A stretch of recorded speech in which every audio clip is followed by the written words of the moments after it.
Graça e paz, este é o nosso canal Cristo em Vós e falando mais uma vez sobre a ceia do Senhor.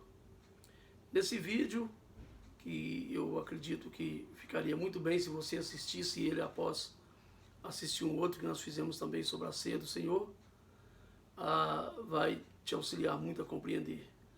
Ainda faz parte daqueles vídeos que nós comentamos sobre aquilo que a igreja deve fazer para ser considerada como uma igreja verdadeira. A ceia do Senhor, né? A ceia do Senhor. Os textos mais citados que falam sobre a ceia do Senhor estão em Mateus capítulo 26, do versículo 26 ao 29, Marcos capítulo 14, do 22 ao 26, e Lucas no capítulo 22, versículo 14 e 20. Essas são chamadas de passagens bíblicas paralelas, porque esses três evangelhos são chamados de evangelhos sinóticos. Mas também temos um outro relato, que está em Atos dos Apóstolos, capítulo 2, versículo 41 e o 42. E os textos também conhecidos a respeito da ceia, 1 Coríntios 10, versículo 1 a 4, não podemos esquecer de João 6, que nós comentamos no outro vídeo, o capítulo 10, versículo 15 até o 22, e também o capítulo 11, versículo 17 ao 34. Ambos estão na carta de Paulo aos Coríntios, a primeira carta de Paulo aos crentes de Coríntios. Em Lucas capítulo 22, versículo 14 e 20, eu quero ler com os irmãos, diz assim: E chegada a hora, pôs-se à mesa e com ele os 12 apóstolos, e disse-lhes: Desejei muito comer convosco esta Páscoa, antes que padeça, porque vos digo que não a comerei mais até que ela se cumpra no reino de Deus. E tomando o cálice, e havendo dado graças, disse: Tomai-o e reparti-o entre vós, porque vos digo que já não beberei do fruto da vide até que venha o reino de Deus. E tomando o pão, e havendo dado graças, partiu e deu-lhes, dizendo: Este é o meu corpo que por vós é dado. Fazei isto em memória de mim. Semelhantemente, tomou o cálice depois da ceia, dizendo: Este cálice é o novo testamento no meu sangue, que é derramado por vós. A ceia do Senhor, ela foi instituída pelo Senhor Jesus Cristo. Na noite em que ele foi traído, ele instituiu a ceia do Senhor. Ele reuniu seus discípulos, celebrou a primeira ceia. Ele não reuniu perdidos, ele reuniu os seus discípulos. Ele não reuniu perdidos, nem mesmo outros crentes, pessoas que criam nele naquela época, mas reuniu os seus discípulos. Aquela primeira ceia, ela foi restrita. Naquela ocasião, a ceia foi profética, pois apontava para eventos que iam acontecer no futuro. Aquele futuro era muito breve, pois dentro de 2 dias, o Senhor Jesus Cristo, ele ia ser crucificado e iria cumprir o que a ceia simboliza. Então vamos falar um pouco sobre a questão de ceia restrita. Existem algumas maneiras de praticar a ceia que as pessoas talvez não conheçam. Por exemplo, algumas igrejas, a igreja que eu faço parte, a ceia é celebrada mensalmente. Eles creem, a igreja acredita que deve celebrar uma vez por mês. Alguns lugares, baseando lá em Atos dos Apóstolos 20, eles acreditam que a ceia do Senhor deve ser celebrada todo domingo. Baseado em capítulo 20, versículo 7, que diz que reunindo no primeiro dia da semana. Então eles celebram todo domingo. Em outros grupos, eles celebram somente uma vez por ano, porque eles acreditam que como a ceia ela é uma transição da Páscoa, ou seja, a ceia está substituindo a Páscoa, e a Páscoa só é celebrada uma vez por ano, logo a ceia do Senhor também deve ser celebrada somente uma vez por ano. Ceia restrita aos crentes. Pela lógica, ao receber o Senhor Jesus Cristo como Senhor e Salvador, a pessoa deve ser batizada. Porque ela sendo batizado é um ato de obediência a Cristo, se identificando com Ele. É um ato de testemunho. O salvo não pode participar da ceia se antes não deu esse testemunho básico. Existem igrejas que praticam a chamada ceia livre, que pessoas não batizadas acabam participando da ceia. A igreja que eu faço parte, talvez a igreja que você faça, ela só entrega a ceia do Senhor para aqueles que foram batizados. Então, a ceia é restrita aos crentes. O primeiro passo é comentar sobre ceia restrita aos crentes. Em alguns grupos, ela é restrita somente aos crentes batizados. Pelo registro bíblico, todos os salvos primeiro foram batizados, depois fizeram outras coisas, inclusive alguns registros de terem participado da ceia. É usado como base o capítulo 2, versículo 42 de Atos dos Apóstolos, por exemplo. Sendo assim, concluímos que o perdido não pode participar de algo que anuncia sua própria condenação. Somente o crente em Jesus Cristo, o salvo verdadeiramente, pode participar da ceia do Senhor, porque é uma lembrança de que o Senhor Jesus Cristo fez. Sendo assim, a obra de Cristo é proclamada como sendo eficaz na vida do salvo. Comentando sobre algumas formas de celebrar a ceia. Existe o chamado sacramentalismo, a transubstanciação, a consubstanciação, presença mística, presença real e graça com ele. O primeiro grupo de sacramentalismo são aqueles que creem que a ceia do Senhor é uma obra ou um ato executado por alguém para fins sagrados. Eles creem que a ceia do Senhor é como um sacramento. Alguns grupos creem assim, por exemplo, o catolicismo romano, alguns reformados, como presbiterianos, algumas batistas reformadas, creem que a ceia do Senhor é um sacramento. Então eles devem praticar essa obra ou esse ato executado por alguém para fim sagrado, um meio de receber graça. A transubstanciação é um dogma católico. É um dogma católico romano que afirma que o pão e o vinho se transformam no corpo e no sangue do Senhor quando esses elementos são apresentados. De acordo com essa crença, quando o padre pega a hóstia e levanta e diz: esse é o Cordeiro de Deus que tira o sacrifício do mundo, tira o pecado do mundo, naquele momento que ele quebra a hóstia, é oferecido um novo sacrifício. E aí, depois daquele novo sacrifício, daquela nova morte, a pessoa que participa da hóstia está participando diretamente do corpo do Senhor. Chegam a crer que está comendo partes realmente do corpo do Senhor, por causa da chamada transubstanciação. Transubstância. A substância pão e vinho se transforma na substância carne e sangue do Senhor. A consubstanciação é um ritual luterano ou anglicano que afirma que o pão e o vinho se transformam no corpo e no sangue do Senhor Jesus quando esses elementos são ingeridos. Essa é chamada consubstanciação. Poderia dizer que se transforma no corpo e no sangue quando toca na boca do participante, aí se transforma no corpo e no sangue. Até chegar à mão dessa pessoa, eles ainda creem que, por exemplo, ainda é pão, ainda é vinho, mas quando encosta na boca, ao começar a comer, aí se transforma no corpo e no sangue. A chamada presença mística é um conceito errado de que Jesus está presente no pão e no vinho. Existem alguns grupos evangélicos que creem que Jesus está presente no corpo, no pão e no vinho.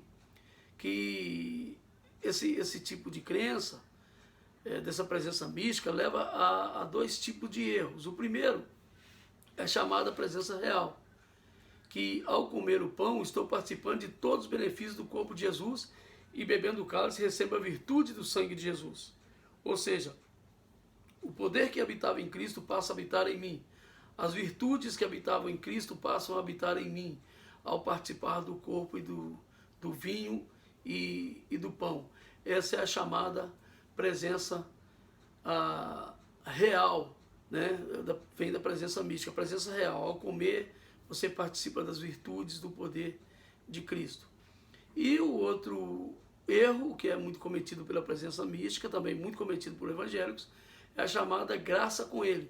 Significa que ao participar, o fiel recebe graças especiais que de outro modo não seria possível.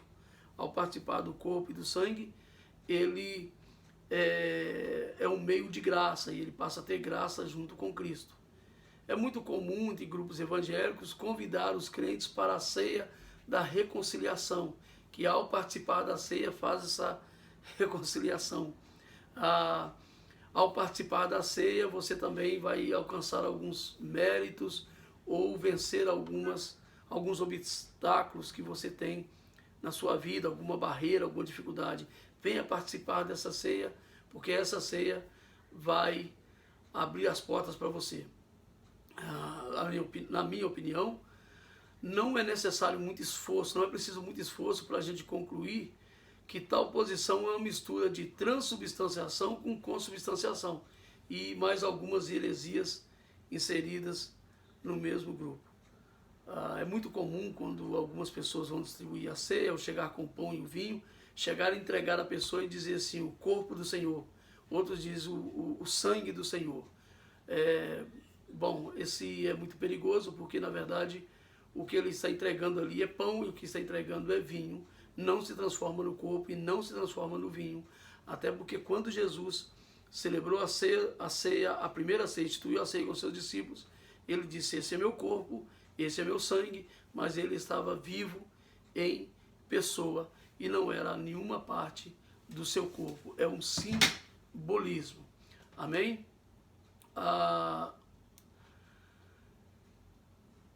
Outro comentário nós podemos fazer aqui. Outro comentário que nós podemos fazer aqui é porque Jesus disse assim, o apóstolo Paulo, eu comentei num outro vídeo, que ele diz assim, pois que todas as vezes que comerdes desse pão e beberes desse cálice, anunciais a morte do Senhor até que ele venha. Então, participar da ceia corretamente, ou celebrar a ceia do Senhor corretamente, é primeiramente anunciar a morte do Senhor. E, ao anunciar a morte do Senhor, também fazer viva a lembrança de que Ele está vivo e que Ele voltará.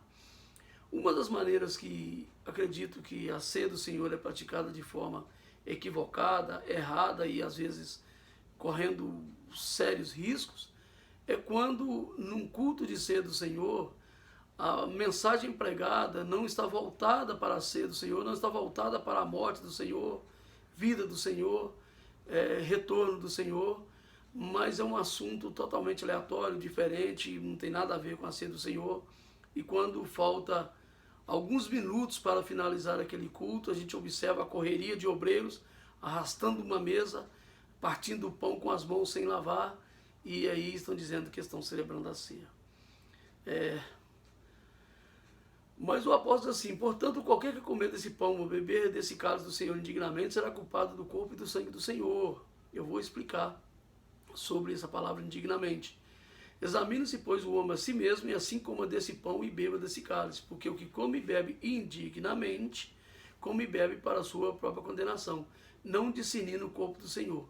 Por causa disso, diz o apóstolo, há entre vós muitos fracos e doentes, e muitos que dormem. É o texto de 1 Coríntios 11, versículo 26 até o 30.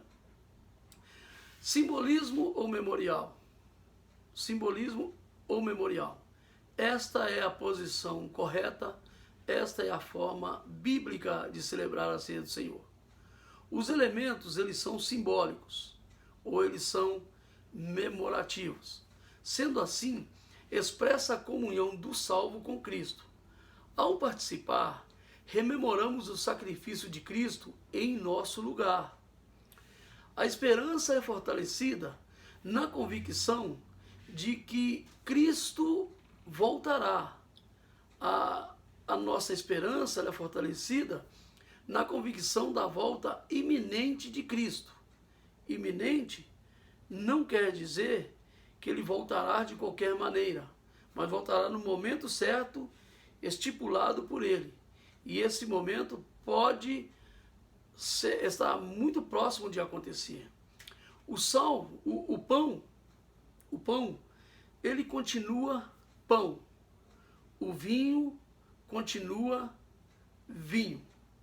O salvo participa não para ter comunhão, mas porque está em comunhão com o Senhor. Sendo salvos, devemos estar prontos para o retorno do Senhor, e não apenas para o dia da ceia. Comentando a respeito um pouco mais sobre essas passagens bíblicas, os textos, lá em Coríntios capítulo 11, versículo de número 26 ao 30, o apóstolo ele diz assim: porque toda vez que comer desse pão e beber desse cálice, anunciais a morte do Senhor até que ele venha. Ou seja, para essa reunião nós temos a mensagem já definida. É sobre a morte do Senhor. Para essa reunião nós temos a mensagem definida. O Senhor está vivo. Para esta reunião chamada Ceia do Senhor, nós já temos uma mensagem estipulada pelo próprio Senhor, definida pelo próprio Senhor. Nós temos o script, ou seja, o esboço já dado pelo próprio Senhor. Nós anunciamos a sua morte, celebramos a sua vida, até que ele venha, a volta do nosso Senhor. Ele diz: portanto, qualquer que comer o pão ou beber do cálice do Senhor indignamente, será culpado do corpo e do sangue do Senhor. Indignamente não é um adjetivo, é um advérbio. Indigno é um adjetivo. O apóstolo Paulo não está dizendo que todos que estão participando ali pode participar sendo um indigno, porque na exegese que Paulo apresenta, na interpretação de Paulo, ele usa a palavra indignamente de forma proposital. Indignamente significa que nós não somos merecedores, mas somos agraciados por ele, pois mesmo não sendo merecedores, sendo pecadores, nós tivemos o privilégio, a grandeza de sermos chamados por ele, e agora temos a oportunidade de assentar à mesa e comer desse pão e beber desse vinho. Indigno, que é um adjetivo, todos nós somos indignos. Quem pode chegar à mesa do Senhor e dizer: eu vou participar da ceia do Senhor porque sou santo o suficiente, porque sou salvo o suficiente, porque sou crente o suficiente e sou digno de comer da mesa do Senhor, sou digno de participar dessa mesa? Não, ninguém pode dizer que é digno. Indigno todos nós somos.